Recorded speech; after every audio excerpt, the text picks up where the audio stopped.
For today's video nga ni ay samahan niyo akong magsundo sa aking alaga at ayan na nga, naka-aura na si auntie. Uy! At ayun na nga, bilis, nasa labas na agad ako. Sa mga oras nga na yan ay 2:30 na ng hapon at maaga nga akong umalis sa at dahil dadaan pa ako ng market at tinutusan ako ni Amo na mag-market. Dito nga ngayon sa Hong Kong ay papasok na ang summer days. At kahit nga palipat pa lang ng summer ang panahon ay talagang ramdam na ang init. Hindi rin nga biro ang init dito sa Hong Kong kapag summer. Parang nasa Pilipinas lang din.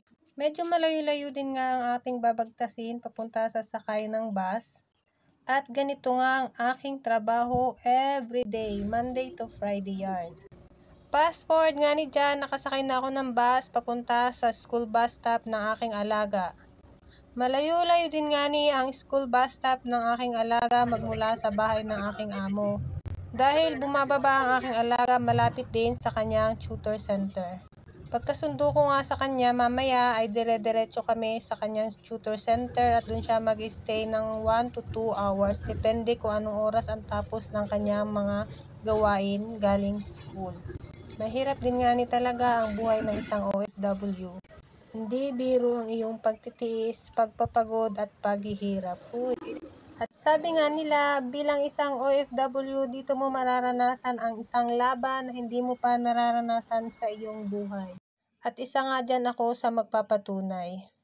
At sa lahat nga ni ng gustong mag-abroad, lalo na sa mga first-timer, ito lang nga ni ang aking ma-advise. Huy, nag-advise yarn. Baunin ang lakas ng loob, tibay ng dibdib, syempre ang sipag at syaga. At higit sa lahat, huwag kakalimutang magdasal at humingi ng gabay sa ating Diyos.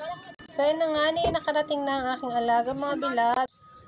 At magbagtas na naman kami ng mga ilang minutes bago makarating sa kanyang tutor center.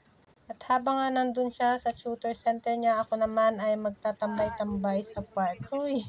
Yun lang for today's video mga bilabs. Thank you for watching. Bye!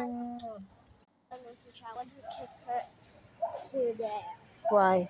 No, not there. To there.